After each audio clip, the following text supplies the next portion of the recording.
another beautiful line. You know, it's just about trying to put this beautiful energy that's in us onto our page.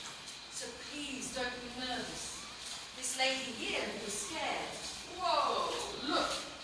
Beautiful, beautiful marks. Wow, wow. Have confidence. She's got lovely marks. Right, what we also have to start thinking about is this pressure on the page. If it's all the same pressure on the page, we don't get the boldness as well. So where it's very gentle, also decide sometimes where you can draw harder into the figure as well. Okay? But it's beautiful. And here, another one. I really love this. You're surprised. Don't be surprised. I see work all over the world. There's something really magical about these drawings.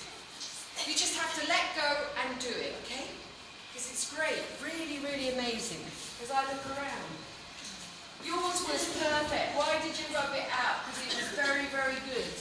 So there's something amazing going on here. Look at this. How have you seen all of that? Wow, in such a short time. We have to look at each other's drawings. We learn from each other's drawings. So be very nosy and look across the room and see what your friends are doing. Because they have some good ideas. All of you work together. Look across and see, oh, I like that, I like what she's doing. That's why I show them. So you can see how different people, I don't want you to do the same drawing. I want you to do your own drawing, but different styles, because we have our own style. The big problem I have when I look at art around the world, people want to copy other people's styles. Sure. We have to find our own style. Yes. We have to find our own style of drawing. Sure. So, this is my little sketchbook. I'm just going to find very recent drawings. Now here, you can see a group of figures. Okay? They're a group of dancers from Palestine who were interpreting a Mahmoud Darwish poem. And they were doing this dance across the room in this very, very, very treacherous way.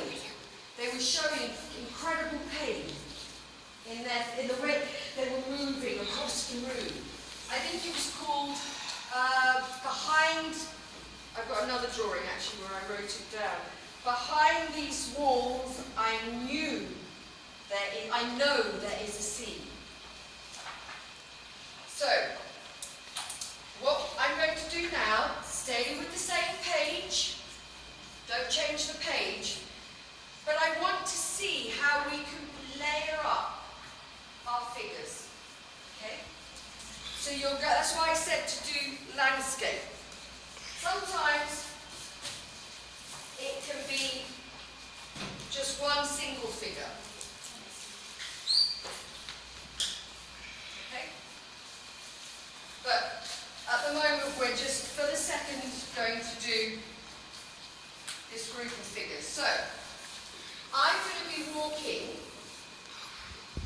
across the room, okay? And I'm only going to, I'm trying to think which is the best way to do it, see how you're all facing. I think you just have to interpret it the way you want, but I'm thinking I want figures across the page, okay? So keep the one in the middle, or any others you have. Right, one other thing I need to tell you. If you have a page like this, here, the floor is somewhere, because we stand on the floor.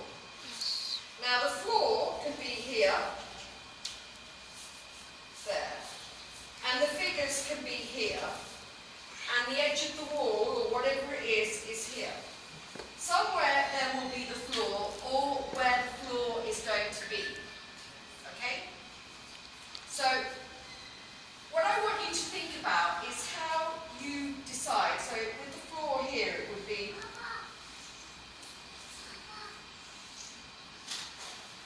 this is sort of like the floor area here. I'm just scribbling it in. This is all the floor area.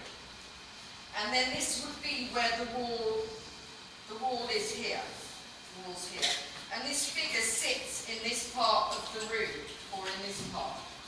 You can also do it where you decide that you're going to have the floor very, very low. And the figure's still here, same place as here, but the horizon line is there. It's very good to put, pardon? Here, this one here. It's at this sort of point. It's not in the middle of the room. This is sort of like the horizon line. The horizon line alters wherever you are. It's a perspective, but it also stops the figure feeling like it's floating in the air somewhere. So I want you to just put a very faint line somewhere across your picture. So if we were drawing here, I would decide somewhere along here or here, there's going to be some horizontal, because it stops making the figures look like they're floating somewhere in the air. They're actually somewhere on the ground. It just anchors them. It's been done in this picture by the sense of this colour coming through. It's not been done by, we know here that it's probably about here, because this figure is still on the ground, so it's going to be somewhere around here, okay? And when we look at this picture here, we know the feet are all on the ground.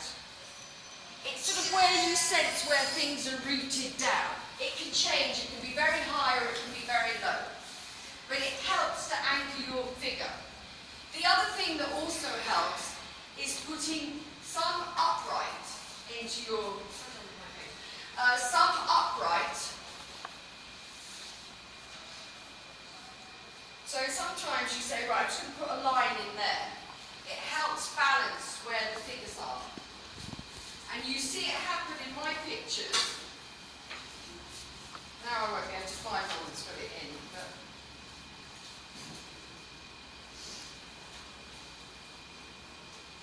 here I've done it with colour. Lines of colour. You can do it with colour when we get the colours out. But it just, these flat horizontals or verticals place the figure in the space and make them look as if they're sitting in 3D. So, here we go again. All get your papers ready. Does anybody need new paper yet? I think you're all right, aren't you?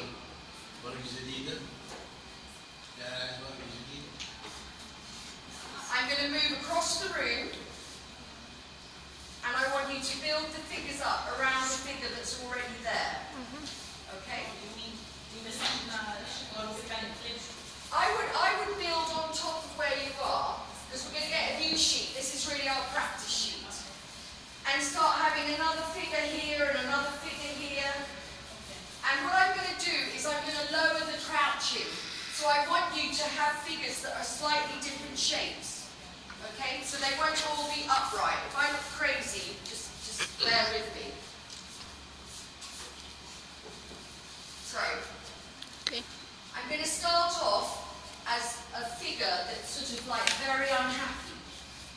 And my body's going to be much more rounded shape. Thank you. Excuse me, because it's hot. I'm not worried about it. It's if you're worried about it. So right, I'm coming along, I'm coming through the room, and I'm just coming through like this.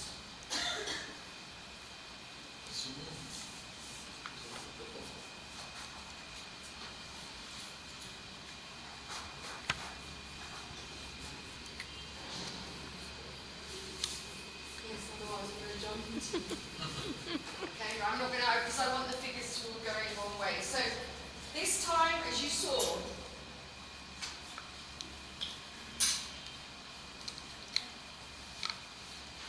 my figure was more like this sort of shape.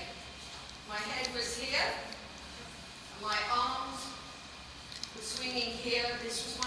shape.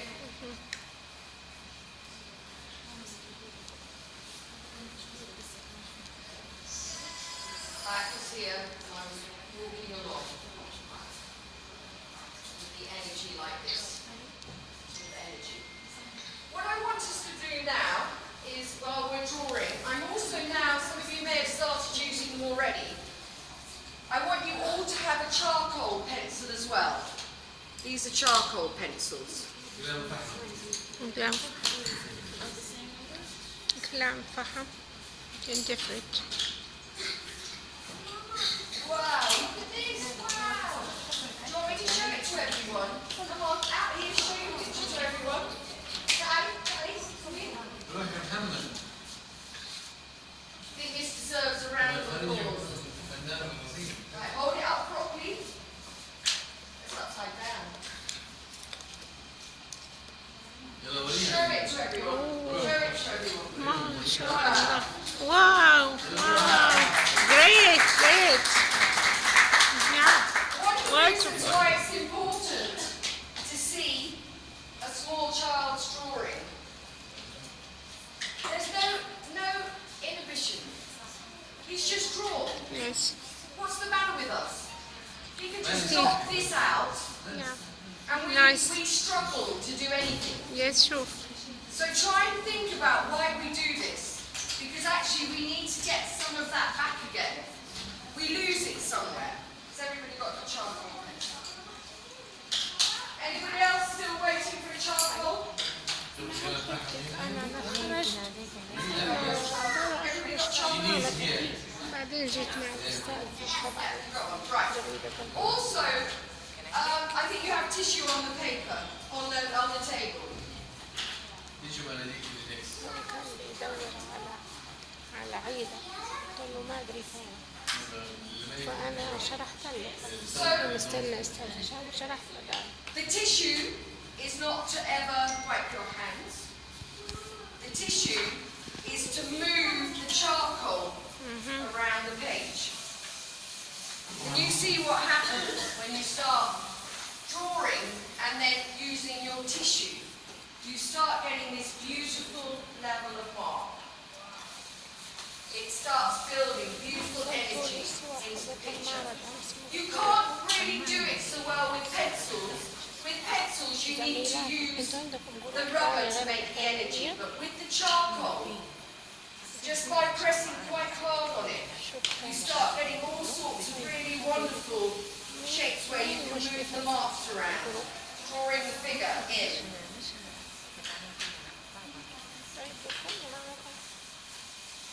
Pushing it around. All of you also have a brush and some water.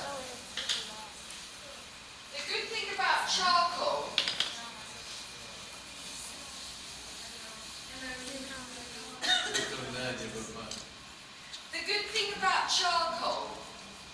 is that it has a lot of pigment in it. And you can also wet it, wet the page, and then start drawing into it as well, and you get some beautiful marks. It starts looking a bit like watercolour. So you can wet your page as well, and actually wet into the page.